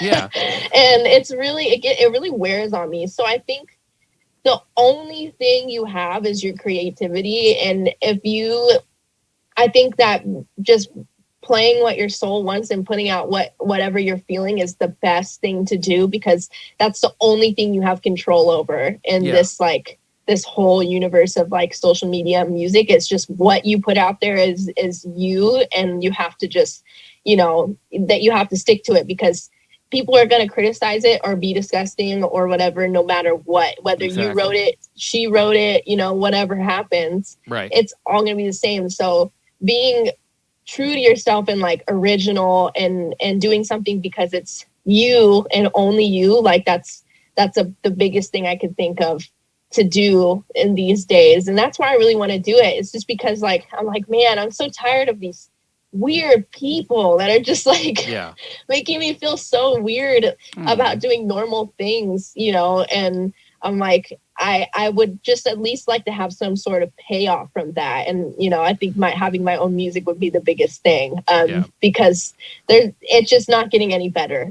Yeah. Well, you nailed it with having your own payoff, because if you feel, and, you know, I don't know what this is like, because, you know, I'm a guy on social media. I'm not a woman on social media, and I don't have an inbox that's flooded with dick pics. I don't, but I have friends. Yeah, well, nice. Yeah, well, motherfuckers are weird. Well, right. I didn't ask for those either.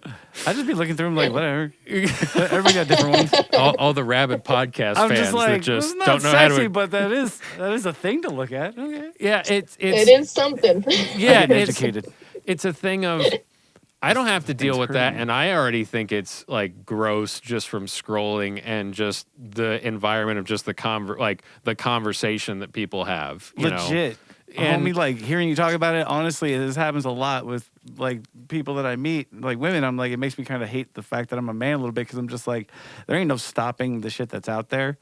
But I feel like that's part of this is what the paradigm is. It's a little bit about gender here. Well, and you know what's scary too? Something scary is like we say, you know, they probably wouldn't say it to your face in public or whatever, but I honestly think some of these people really would. Some and would. I like real it problems, scares me. It really scares me, because some of these people are absolutely disgusting. Like just some of the things they say, I'm like, oh my gosh. I'm like, I'm afraid of people like that, because there's just no boundaries. It's like social media has let them feel like they know everything about your life and everything you do and where you're at and who you know, and to me that's crazy. I just watched the David Letterman like episode with Kim Kardashian, and she was telling the story about when she got robbed, and these people have been following her for like 2 years on social media. That's a long time, like to think about this group of like hateful people following you, and like not only attempting that time, but also tried to attempt to rob her a different time. Like that is terrifying to me. Yeah. This world is terrifying. It is so scary. Right.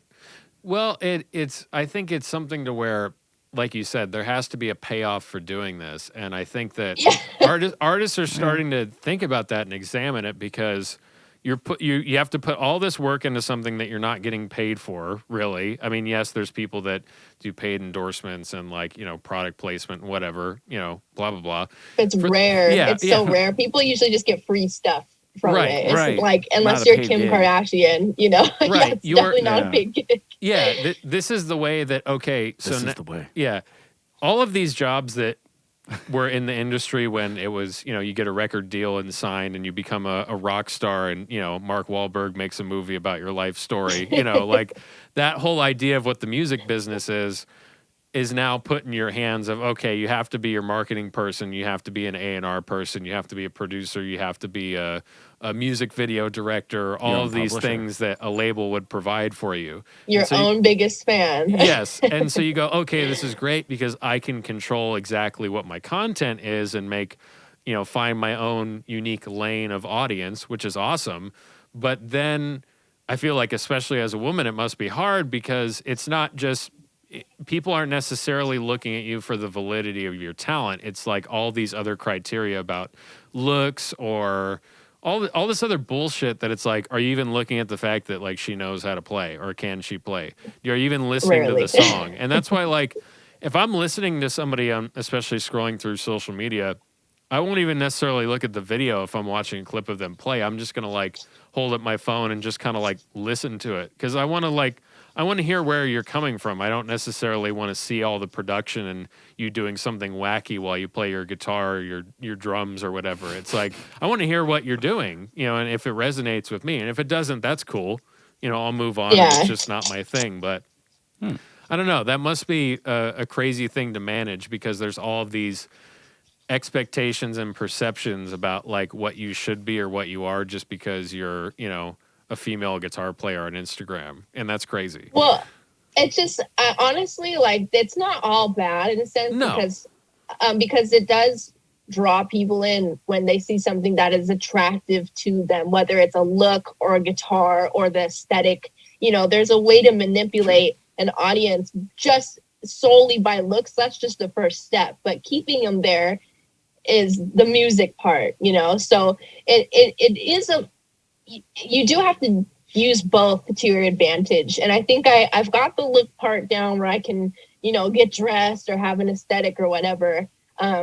It's just a matter of keeping people watching and interacting with the actual content of the video, because I'll admit, like, everything is just based off of looks in the beginning. You see something and if it doesn't look aesthetically pleasing to your brain or your eyeballs, you're not going to give it the time of day. Right. So there is a balance of it. But I think, unfortunately, with, influencer culture and things like that, the priority has shifted from like the look is more important than the meat of the video, you know what I mean? Or the content, if that makes sense. Right.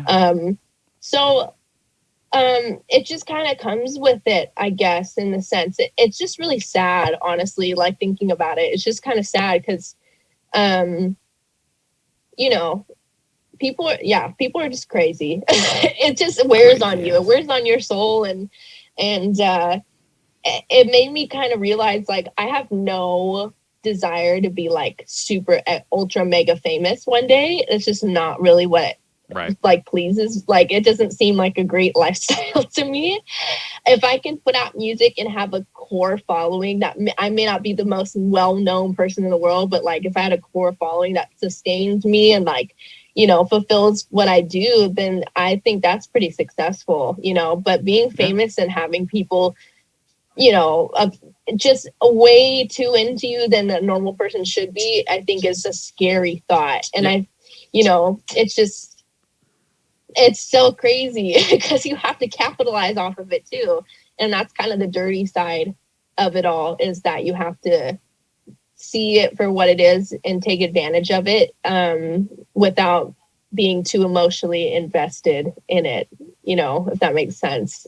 Yeah, no, I think that makes perfect sense. And I think that especially right now with, again, going back to like reevaluating how we approach things and why we're doing all these things that we're doing and choices we've made and such. I think that you realizing now that you want to put out your own music and have more of your own voice will start to build that. So instead of just, hey, this is a cool video, it's like, hey, here's this song that I wrote. And then that, I think, is where you could start to cultivate more of that, you know, for yourself, and having people that it's like, yeah, you know, it's like, yeah, you know, she can do her makeup. It's like, yeah, you know, the video looks good, but like, I really like this song, and I'm going to find this on Spotify, and I'm going to download this on iTunes or whatever, you know, whatever their choice is. And I think that, you know, doing that now and like realizing that now is just a perfect step to like actually getting there, you know, one step closer to it.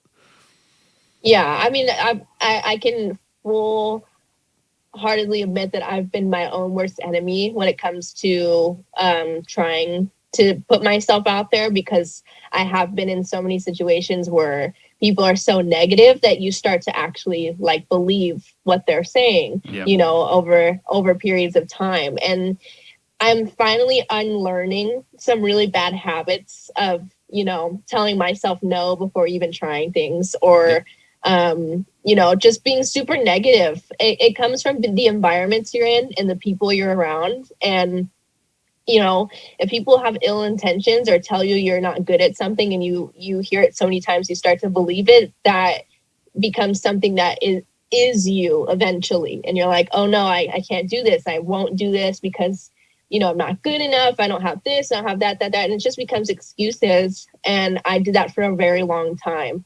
And I think that's actually really why I started getting into touring for other people, because it was an insecurity of mine to have my own voice and know that people will have something bad to say about it. It terrified me, because I had been in, you know, situations where people were very evil and very mean and just said things that didn't need to be said or weren't even true, but just did it because it was, you know, a power thing, or, you know, just egos and, you know, things that are very common in any sort of line of work. So, you know, like I said, it was my bad for believing it, because I know for a fact that when I was younger and first performing, there was nothing in the world that could scare me, that could get in my way, stop me from looking a certain way, doing certain things, performing what I did on stage. There was nothing that could sway it besides my own opinion. And as you get older, more things start to matter to you that shouldn't really. And I'm finally unlearning it. And I think that's what's allowing me to say, okay, yeah, I want to do this. I want to be my own entity, and just knowing that good and bad will both come of it. But as long as I'm happy, then we're chilling, you know? Yeah. Because it's true. It really does. People are very negative. And sometimes if you're threatened by something, people want to tear it down, you know, or knock it down and make it lesser. And it's very true. And it does affect people, you know. It's not like, I hate the whole like, oh, the anti-bullying, like whatever. It's not really anti-bullying. It's just more like, just be a cool person. Like, everyone has an opinion, but you don't have to be so, you know, if someone's not doing something wrong or hateful or negative, like, let them do it. Who cares? Like, you don't have to be so in everybody else's business. You know. It started from being in it started with all girl bands for me. Honestly, there's just like a certain level of competition that is within each other, even if you're not even doing the same instrument or not even the same role in the band. It's just like I don't know, it's like a dominance thing that where people have to be better and more, you know, the most stylish one, the prettiest one, like all that stuff. And it starts to wear on the personalities. And I started to really listen to what was being said around me. And I was like, man, I can't sing. I'm not that great of a guitar player. Like, just everything. Like, oh, she's too this. She looks like this. And I'm like, dang, you're right. But, you know, I didn't actually think that. I was just like, man, it sucks to hear that. Maybe they're just, you know, maybe they're trying to help me. Who knows? You never know, because, you know, when you're a young kid, you try to look to people to help you, and it's not always that way. And unfortunately. So, like I said, unlearning the negativities and just, you know, doing what matters to me the most is probably the most important thing at this point. And, you know, social media is just kind of like a giant pond of more of those situations that just don't necessarily hurt as personally because you don't really know them. Right. Yeah. Which is crazy. No, that sums it up perfectly. Yeah, you hit the nail on the head with all that. That was a lot, but clearly I've been harboring some emotions about that. Well, it's good to hear you speak on that, dude, for reals. Well, yeah, and you know, I wonder I wonder with looking I wonder. Yeah. See, there you go. No, I wonder looking at like, because there is this weird guitar influencer sort of thing going on right now where it's like that culture is translating into music, which we were just talking about.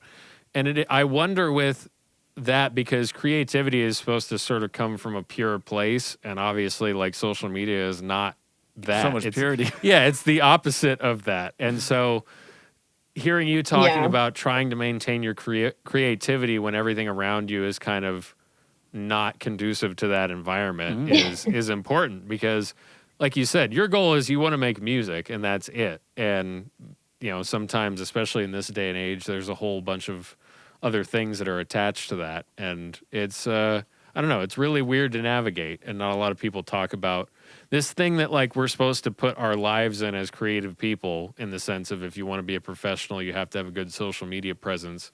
And there's like little to no information on how to actually navigate it in the real world. And it's very true. And also, I think that there might be a little hint of like it's isolating to do it on any level. I think there's isolation in just having to participate in social media. I mean, right now it's different because we're quarantined, but I think before it's like you're basically choosing between like an organic interaction and one that you're putting a filter between, you know? Yeah. So that's why it's like when I'm doing it, I'm always making it like, okay, we're going to make this little minimal moment to share. Because part of me is like, there is something valid in this thing when I'm doing something actually interesting that I'm like, you know what? I would like to let other people that I care about know that I'm doing it. And it's the easiest freaking way.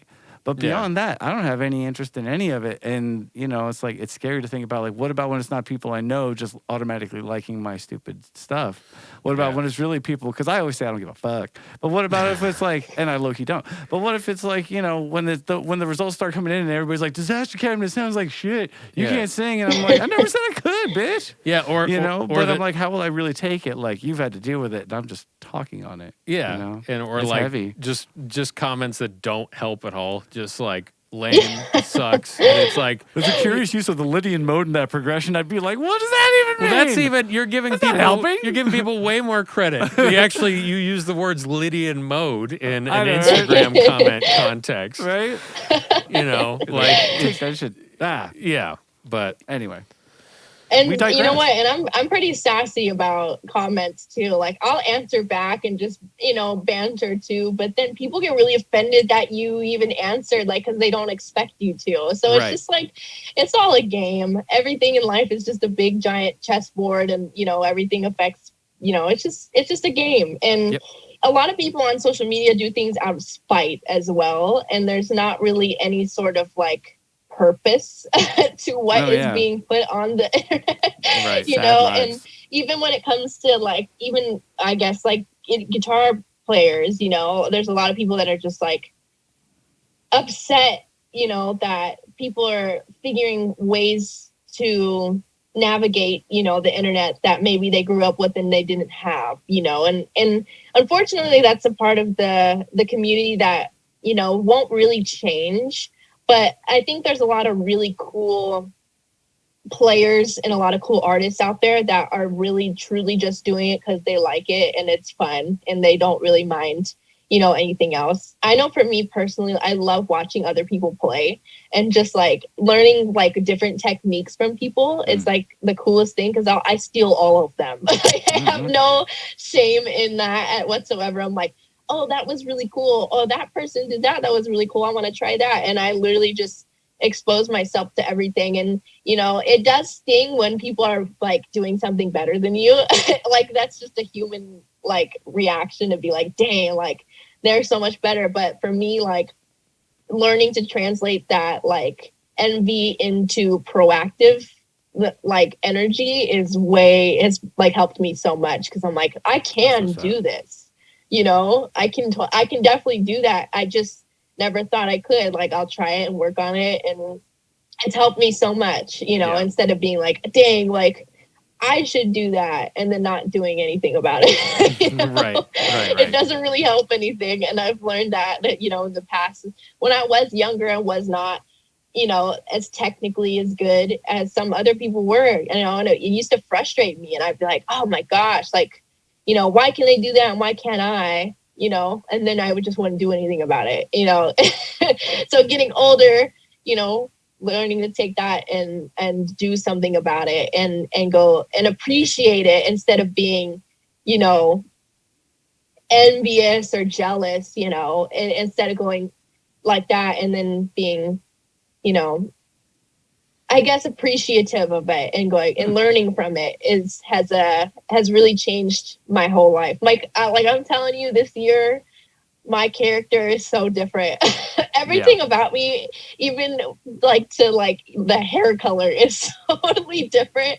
I am not the same person, and I'm very happy about that. You know, I think I've made good strides in the right direction of energy and creativeness and learning to channel different things in different ways in a healthy way instead of like holding it all in and then, you know, getting aplastic anemia randomly. So, you know, that definitely changed my life in a sense of like how you think and how you treat yourself and others around you. You know, it's so crazy how it changes your life, you know?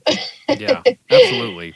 Absolutely. Well, cool. I think that we've got to wrap this up, but I wanted to make sure you didn't. I got to have go rob a anything bank. else. Yeah. No. Yeah. I had a ton of questions, but I mean, it was a good talk either way. So. Okay. Well, that'll be, you know, episode 2.0 or whatever. Yeah. Well, I would love that. Yeah. No. Especially, you know, if things are starting to pick up, you know, somewhat back to normal this year, would love to like have you on again and check in and see where, you know, music life is at and touring and, you know, when you're putting out music too, so we can we want to promote the shit out of your original stuff. Absolutely. Thank you. So real quick. I got one. Oh, go for it. I was like, so I was watching a video of Chloe and Hallie and they're playing on something called Triller. Was that you playing with the band in the background, girl? It was me. You know what? It was hard to see, but I saw the SE and I was like, that's probably her playing. That's like, she it's definitely me. I just got my first one this year and I am loving it. I'm loving it so cool. Much. Yeah. I love it. It's always these jaded old men that are like, you need a Gibson, you need a Les Paul. Never liked them myself. Bro, like I love all guitars. I want one of everything. Right now my room is so small. I don't have enough room for all my guitars. They're just kind of just everywhere. Yeah. But it's okay. But PRS has always felt so good to me, and it's always fit me. The neck fits my, like, I have really tiny wrists, so I can't really like grip the whole neck sometimes with like, especially my SG. It's got this really thick neck that I can't really like. I've noticed really like navigate. On your bends, you don't like grip over the top of the neck. You kind of like shift your hand and kind of dig in a lot. Sometimes my hand, I can't reach all the way around on certain necks. It's just too big. Like I wish I had John Mayer hands that were just like ginormous. His hands look like Komodo dragons. You don't want that, girl. His hands are hideous. It's the opposite of hand porn. Right. The opposite. I can't deal with that dude's hands. Right. Or his voice. But I love him. John Mayer, I love you. And I was like, I love him. He's pretty rocky. I love him. He seriously rocks. How about that Nino Palladino? Oh, yeah. Oh, damn, dude. Son. Yeah. Steve Jordan, Pino, and John Mayer is a winning combination. Shout out to the trio. Like, one of, like, that was random, but like, well, no, Steve Jordan and Pino is just like, you can't beat that rhythm section. No, that's the chocolate and peanut butter. Yeah. As a bass player, I'm just like, listening to that John Mayer. I love that live at the Nokia Theater. Oh, yeah, that's the juice. Oh, yeah. I don't like his records, but I listen to that. Yeah, so good. Yeah. So good. Yeah, he does this one lick at the beginning of Every Day I Have the Blues where he does like a walk up and like a little trill slide thing. That guy is a mean player. It's like the Stevie Wonder sort of squiggle bass move, and it's like he does it so smooth that I just like, it's one of those where you almost have to pause it and walk away and just go like, oh, I have to stop for a second. There's a lot of stank in that trill. Yeah, more stank than what should be legally allowed. Was that? His music is tough to play, and the fact that he plays it live and sings it over it, It's beyond me. It's so great. Like it's so cool to watch. Like that newer song that was popular for a minute. Oh, I can't remember the name of it. New Moon? No, it was like the really rockin' one. Oh, I don't know. I'm so bad with names. I remember having to learn that for something we did at the school, and I was like, this song has a lot to consider. Yeah. There's a song on that live album. What is it? It's In Your Atmosphere off of that live album. It's so tough. It is a tough song to play. That rhythm is so tough. But then he's singing on top of it. It's like, oh my! I feel if you want to feel like a failure, just try to sing and play John Mayer's song. Oh yeah, it's a good ego diminisher there. Yeah, no, I feel you on that. With certain bass lines that I've had to learn, it's like, oh, okay, like this is a little humbling. I know I can still mess with No Such Thing. Yeah, I used to rip the shit out of that song. Yeah. Oh man. Well, all right. Did you see the air go out of this cat? He was like a balloon at a kid's party just now. Yeah. Sometimes the segues. We did already say goodbye, so that was my bad. But before we go, I want to make sure you have a chance to plug anything that you want to plug or anything that you would like to say. Well, there's not much going on, so just plugging people, staying positive, not so much staying safe. It's kind of common sense at this point, but like learning how to deal with these really negative emotions that are happening. I saw like suicide is up 200% or something like that, and that devastates me because and I feel it because right now there's no sense of like hope. There's no like light at the end of the tunnel right now. It's just kind of like just long tunnel that we just have to keep going through, and I can understand people feeling hopeless. And the only message I have to say is just to take care of yourself and take care of others and be kind. It's such a big it's so important. And that's it. And also thank you guys so much for having me. This was so fun. Yeah. So thank you. Yeah, I'm glad you had a good time. And we're honored. Yeah, no, we're honored that you went on here and just shot the shit with us about all sorts of musical things for a Joe Rogan length of time at this point. Yeah, we Roganized this one. That's cool. So cool. Thank you so much, Lexii. Thanks, Lexii. Thank you, guys.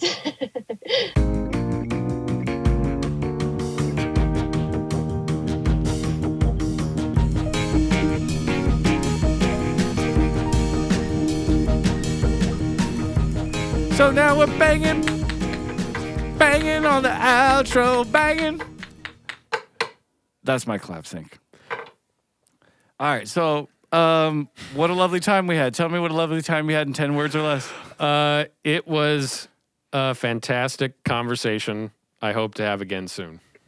Ah, nice. I didn't have to throw anything sharp at you. Good job, fella. Yeah, no, that was great getting to talk to her and getting to like actually. That was 10. Okay. Oh, I thought we were past it. Yeah. It was great getting to talk to Lexii again because I hadn't seen her since I actually worked with her and first met her, and then just like her posts and we'll comment and send a hey, what's up occasionally, kind of a thing. But it's cool actually getting to talk to her about her perspective on life and all that good stuff, and getting some more insight into that side of things. It's a pretty deep emotional discussion. A lot of times we dig into tech stuff, and this one was a little different in a good way. Yeah. On that note. Yeah, I agree. Speaking of Speaking of heavy emotional content. Drop it. I realize citizens, meat bags as you call them. Meat bags. Yeah, humanoids, whatever the word is. Lovely podcast listener. We were talking about how much we say like on this show. Time to get to it. Yeah, and there was a moment where you brought in a like jar. And yeah, guess what? The results are in. I counted today, team. I rewatched episode 2 with Josh. I just transcribed my likes. Now, I'm about to tell you a number.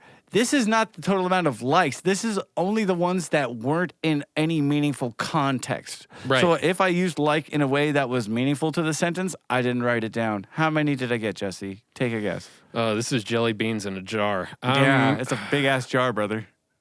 I'm going to go Price is Right and just bid $1 and just say 100 likes. Wow, you are real close, my dude. The count was $100 and dose. Ooh! 102 likes that just didn't need to be there. Man, if this was the opening bid, I'd be up there with Bob Barker right now. You were not far behind. Wow. I don't want to give your number, but you were not far behind. And I think that it'll be interesting to see what happens when I look back on Ray's episode. Because you went like hard. Yeah. You were walking through a like field on that ep. A like field. Like field. But so what? We had a moment on, I think it was Jess Fenton's podcast, or was it Snail Mates? Yeah, that what? You brought in the like jar. I think it was snails. It was snail mate. You brought in the like jar and you said that, and I quote, I have a problem with likes and I want to fix that. And I said, oh, I know exactly what you mean. I say a lot and was completely oblivious to how much I was actually saying like to the audience until I rewatched those podcasts. And good golly, listeners, I have a problem and I will work on that and fix it. Together we'll seek help. Yeah, and I think we're going to be stronger for you guys. Yeah, and you know what? I get that that's just some people's way of speaking and it's cool, but that's something that I feel like as a host of this podcast along with the illustrious Davey Sipes that I would like to curtail the likes to whenever they're actually relevant to a conversation, like bringing up... Like such as this fine moment in which we find ourselves now, good sir. Like reviewing the counts of which you say the dreaded word that shall not be named. Yeah. Yeah. So, I don't know. Tighten things up. We're going to tighten it and sculpt it. And the whole idea is that what we're really going to do is turn around and stuff actual money. Going to wait for that stimulus check now. But we're going to stuff this money into a jar, and then we're going to put it towards a charity. We're going to let you guys know which one so that, if you're interested, you could maybe throw them a little something too, so we can make like a group effort and say, we as Sonic City Council, we did this little thing. It's out there in the world just because that's kind of our charter. Yeah. To keep the theme up. Yeah, I think we want to do good. Yeah, I think that's a great idea. And be sexy. It will be. Giving is sexy. Yep. Generosity is hot. It's the philosophical equivalent of I don't know. What's one of those cars you get when you're having a midlife crisis? That's not what I thought you were going to say. Corvette? Maybe? Yeah, maybe a Corvette. These days more like a Challenger. Yeah, maybe. I don't know.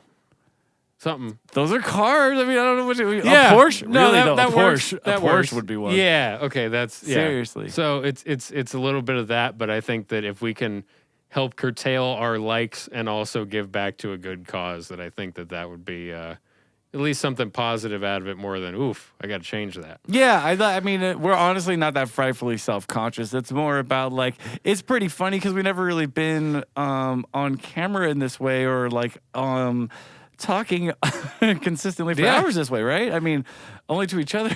Yeah. And in the confidence of privacy. Right. And also, more than anything, I should say that when I rewatched the podcast, I laughed audibly, like out loud in the sense of like, it was like reviewing game film in a way of like, how am I going about doing these interviews? Like, Did you weep though? No. I've wept silently. Okay. Well, again, opposite sides of the lava Opposite sides. The literally comedy and tragedy. Yep. No, I'm rippled with tragedy. Festooned. Oh, festooned. I'm my. into it. I like it. But yeah, it made me laugh that I was completely oblivious to that. Yeah, made me laugh too. That I go so like hard in all these episodes, and I thought that saying occasionally was a problem, and not really. Not really for you, bro. Yeah, it was a hilarious, eye-opening moment of like, oh wow, you could be totally unaware of like little habits and things that you may have. Like I know that I got the wacky arms, I know that I got Trump hands occasionally, Love and you know Trump what? Hands. I've accepted that about myself. I'm wacky waving inflatable arm man. You've also done the Macarena one time completely. Did I? Well, almost on the round table. That's why that came up. No. Yeah. The Macarena? Have we talked about every podcast we've done now? I don't know, but now I'm actually... Really? The Macarena? Somebody, Hodrick said something about it. You were doing something like this. Like you just did the Macarena. It looked like you were low-key going into it like... Macarena.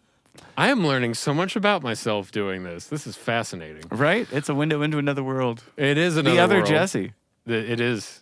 Have you ever thought about that? Have you ever thought about the idea of like Jungian duality? Like, what if the dark side of your psyche came to life and was identical to you? Like, do you not have those dreams? Like, that's the only dream I have. No, like, there's another me that I have to kill because he's killing everyone I care about because he's like the dark me. I mean, darker than this. one that's terrifying, and two, I think that if you were a movie producer, you can make 3 of those. I'm into the idea, and also that's why I say hashtag don't have dreams. That's the name. Not dreams like goals in life. Do hashtag have goals in life. Don't hashtag have dreams and sleep. That's the name of the movie. Don't have dreams. Hashtag don't have dreams and sleep. Jesus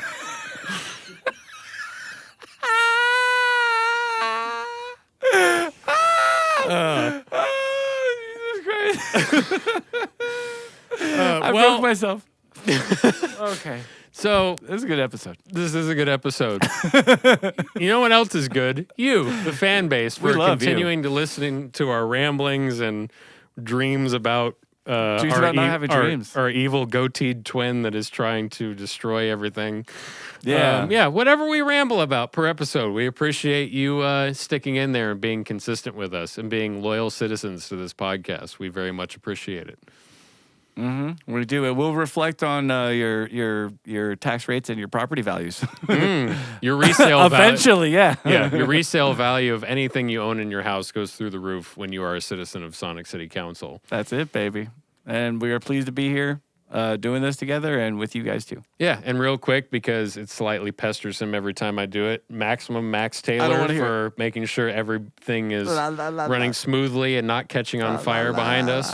We very much appreciate it. Special thanks.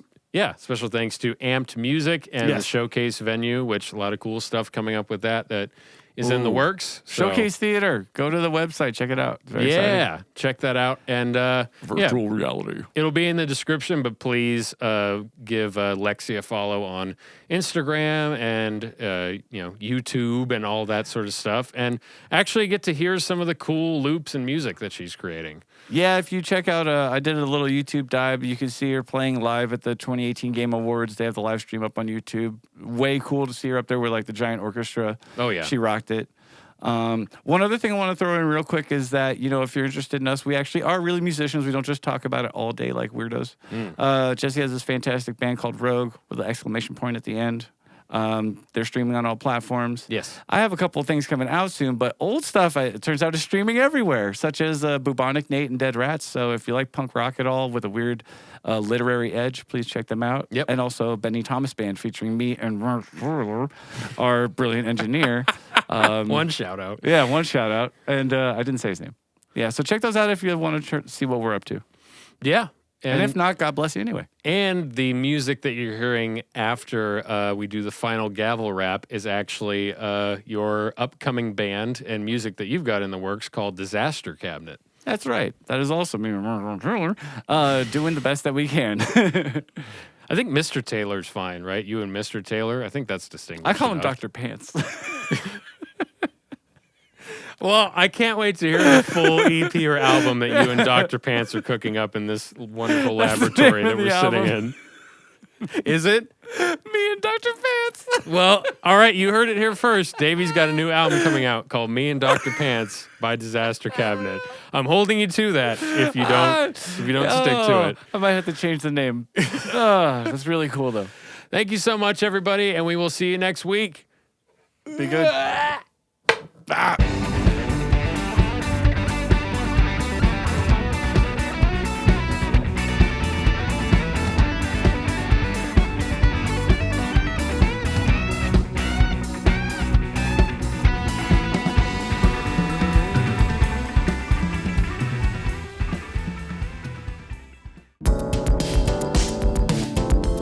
Sonic City Council was created by Jesse Davidson and Davey Sipes and engineered by Max Taylor at Desert Sound Studio in Palmdale, California.